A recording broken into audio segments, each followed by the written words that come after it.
नमस्कार, स्वागत है साहित्यिक झरोका चैनल पर। आज हम करेंगे काव्य शास्त्र के अंतर्गत काव्य लक्षण। तो जानेंगे कि काव्य लक्षण क्या है, किन विद्वानों ने इसको कैसे परिभाषित किया है। तो आइए देखते हैं।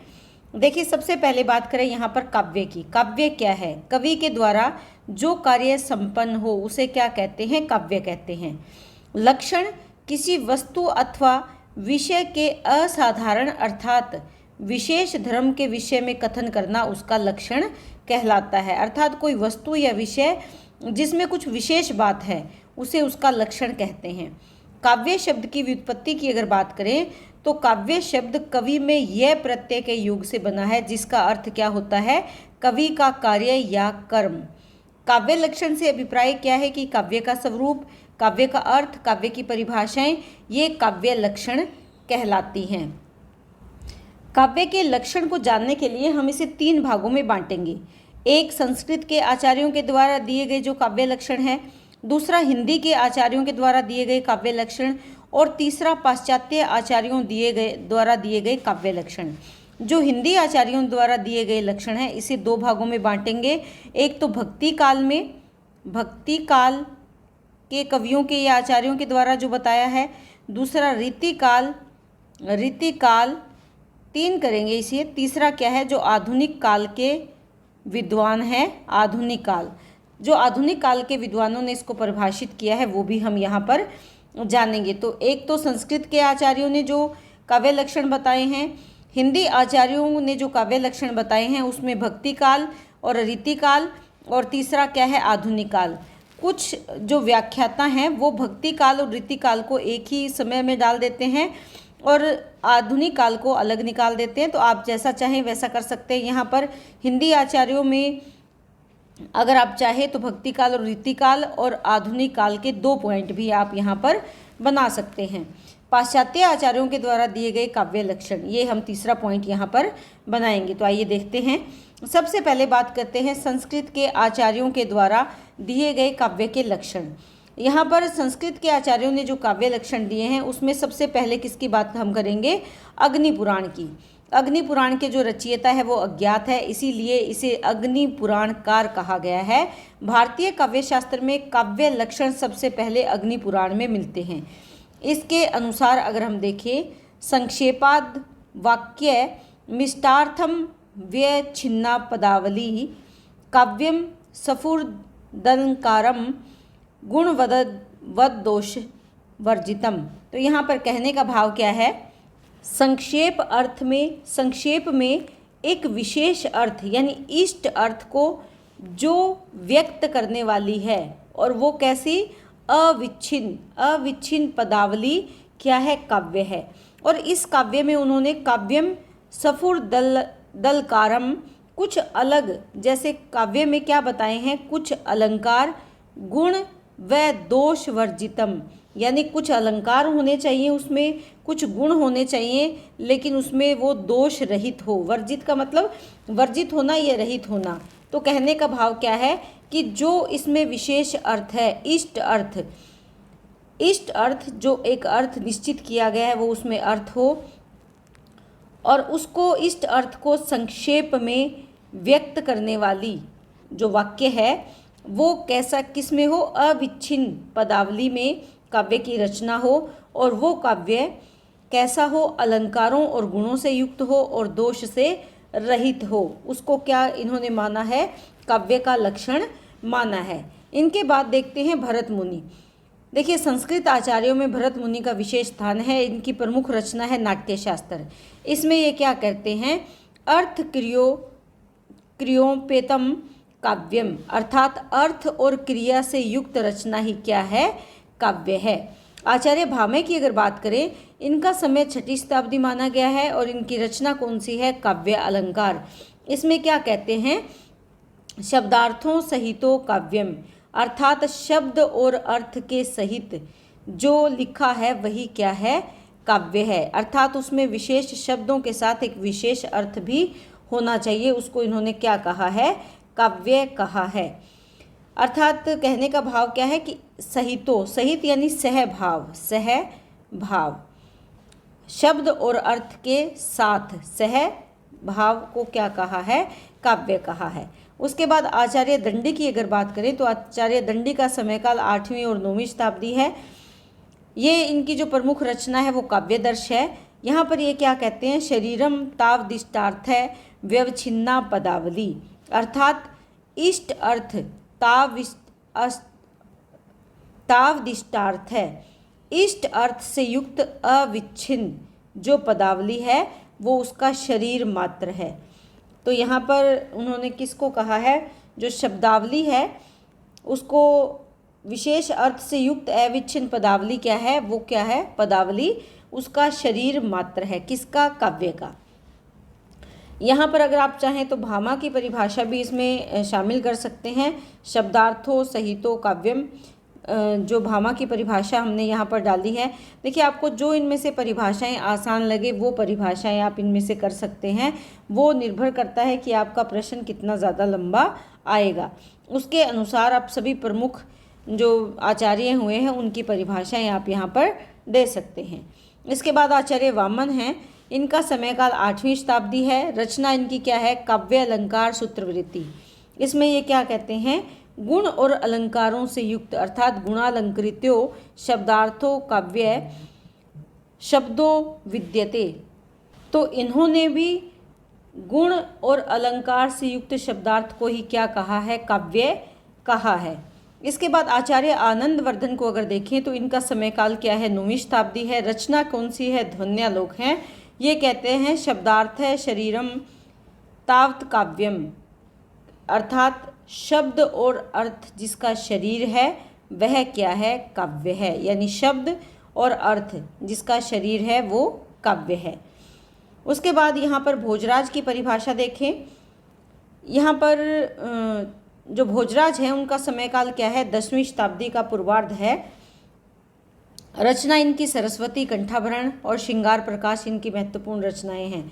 देखिए यहाँ पर जो आनंदवर्धन है इनकी कई सारी परिभाषाएं हैं, आपको जो उचित लगे, जो आसान लगे वो आप याद कर सकते हैं। मैंने यहाँ पर एक ही परिभाषा डाली है उनकी, जो शरीर शब्दार्थ है शरीरम तावत काव्यम है। इसके अलावा भी इनकी कई परिभाषाएं हैं, आप चाहें तो वो भी इसमें शामिल कर सकते हैं। या ये क्या कहते हैं, निर्दोषम गुणवत्काव्यम अलंकारे रलंकृतम रसान्विति कवि कुर्वेन कीर्ति प्रीतिं च विन्दति। देखिए यहाँ पर काव्य कौन सा है, जो दोषों से रहित हो, गुणों से युक्त हो और अलंकार से अलंकृत हो, यानी उसमें क्या हो, अलंकार हो।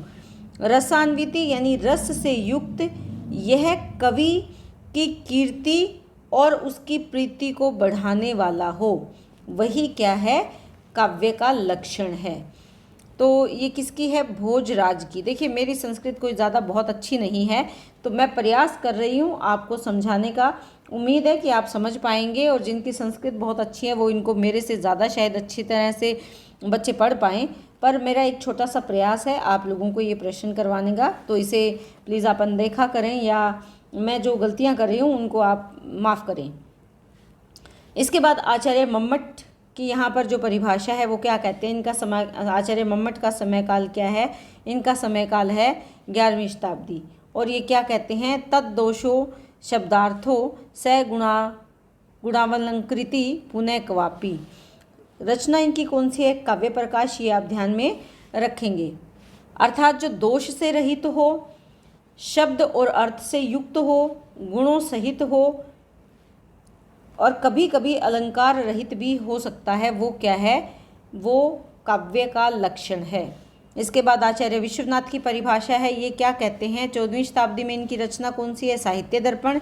वाक्य रसात्मकम काव्यम, कौन सा वाक्य जो रस पैदा करे वो काव्य क्या है, काव्य का लक्षण है। वाक्यम रसात्मकम काव्यम।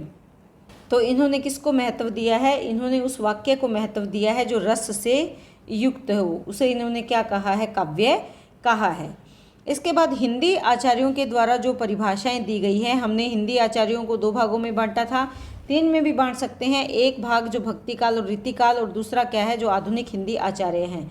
यहाँ पर सबसे पहले यहाँ तुलसीदास की परिभाषा है, ये क्या कहते हैं, तुलसीदास ये कहते हैं कि कीर्ति भनिति भूति भल सोई, सुरसरी सम सब कह हित होई। चाहे कोई कीर्ति है, कोई वर्णन है या कोई संपत्ति है, वो कब भली होगी? जब जैसे सुरसरी यानी गंगा के समान जब हितकारी होगी। किसी का भी यश, किसी की भी कीर्ति, जो भी उसके पास, तो सबका हित करने वाला जो साहित्य है वो क्या है? काव्य है। रीतिकालीन आचार्यों में अगर देखें तो केशवदास का नाम सर्वोपरि है। ये रीतिकाल के प्रथम अलंकारवादी आचार्य माने गए हैं। ये क्या कहते हैं? यद्यपि सुजाति सुलक्षणी, सुवर्ण सरस सुव्रत, भूषण विनून विराजई, कविता बनिता मित। ये क्या कहते हैं कि यद्यपि मित यानी हे मित्र, संबोधन कर रहे हैं ये, और ये क्या कह रहे हैं कि वनिता अर्थात स्त्री तभी सुंदर लगती है जब सुलक्षणों, अच्छे लक्षण उसमें हो, सुंदर वर्ण हो, सरस हो और सुंदर शरीर वाली, सुवृत हो। वो भूषण के बिना विराजई न विराजई यानी भूषण के बिना या आभूषण या अलंकारों के बिना उसकी सुंदरता अधूरी है। वैसे ही कविता की भी, वनिता और कविता दोनों को लिया है। वनिता यानी स्त्री और कविता यानी काव्य। तो हे मित्र, कविता है चाहे स्त्री है, वो तभी सुंदर लगती है, तभी जब उन आभूषण से युक्त हो, सुलक्षणी हो, सुवर्ण हो, सुवृत्त हो, लेकिन आभूषणों से युक्त हो। तो इन्होंने अलंकारों को महत्व दिया है। उसके बाद बात करते हैं चिंतामणि की। चिंतामणि जी क्या कहते हैं? स गुणालंकार सहित दोष रहित जो होई, शब्द अर्थ ताको कवित कहत विबधु सब कोई। यानी बुद्धिमान व्यक्ति गुणों और अलंकारों सहित और दोष रहित जो होती है, और जिसमें शब्द और अर्थ जुड़े हों या शब्द अर्थ पूर्ण रूप से हो, उसे ही कविता कहा है। किसने? विबुधु यानी विद्वानों ने। कुलपति मिश्र जी क्या कहते हैं? ये रसवादी आचार्य हैं और इन पर किन का प्रभाव है? कुंतक का प्रभाव है। ये कहते हैं जगते अद्भुत सुख सदन, अरु अर्थ कवित, यह लक्षण मैंने कियो, समुझी ग्रंथ बहु चित्त। तो ये मानते हैं कि उन्होंने बहुत सारे ग्रंथों का अध्ययन करके ये विचार किया है कि जो जगत में अद्भुत सुख देने वाली और अर्थ सहित जो काव्य है, और ये लक्षण उन्होंने जाना है। तो कविता को या काव्य में जो लक्षण है वो क्या है? कि वो अर्थ सहित हो, अद्भुत हो और सुख देने वाली हो, या आनंद देने वाला काव्य का उन्होंने लक्षण स्वीकार किया है। उसके बाद भिखारी दास हैं।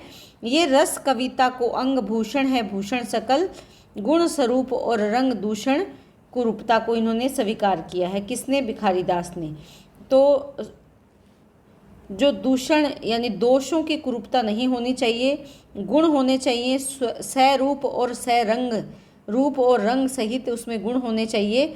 रस कविता का मुख्य अंग है, और भूषण है भूषण सकल, आभूषण ही इन्होंने सकल माने हैं, और दोष रहित काव्य को और गुणों से युक्त काव्य को ही श्रेष्ठ काव्य स्वीकार किया है। ठाकुर कवि पंडित और प्राचीन नन को जो चित हरे सो कवित कहावे, कि पंडित और प्रवीणन को, जो प्रवीण और चतुर व्यक्ति हैं, और पंडित का जो चित्त हर ले, मन को मोले, वो क्या कहलाती है? कविता कहलाती है। आधुनिक हिंदी आचार्यों की अगर बात करें तो सबसे पहले महावीर प्रसाद द्विवेदी को देखते हैं। ये क्या कहते हैं? अंतःकरण की प्रवृत्तियों के चित्रण का नाम क्या है? कविता है। मुंशी प्रेमचंद जी काव्य जीवन की आलोचना है। डॉक्टर श्याम सुंदर दास मानते हैं कि काव्य वह है जो हृदय में अलौकिक आनंद या चमत्कार की सृष्टि करें। काव्य साधना शब्द साधना है। आचार्य रामचंद्र शुक्ल ये मानते हैं कि जिस प्रकार आत्मा की मुक्तावस्था ज्ञान दशा कहलाती है, उसी प्रकार हृदय की मुक्तावस्था रस दशा कहलाती है। हृदय की इसी मुक्ति साधना के लिए मनुष्य की वाणी जो शब्द विधान करती है, ये उसे क्या कहा है? कविता कहते हैं। किसने माना है? आचार्य रामचंद्र शुक्ल ने स्वीकार किया है। पाश्चात्य विचारकों के अगर हम मत देखें काव्य लक्षण के बारे में, तो ड्राइडन क्या कहते हैं? काव्य सुस्पष्ट संगीत कविता है। कार्लाइल काव्य संगीत में विचार है।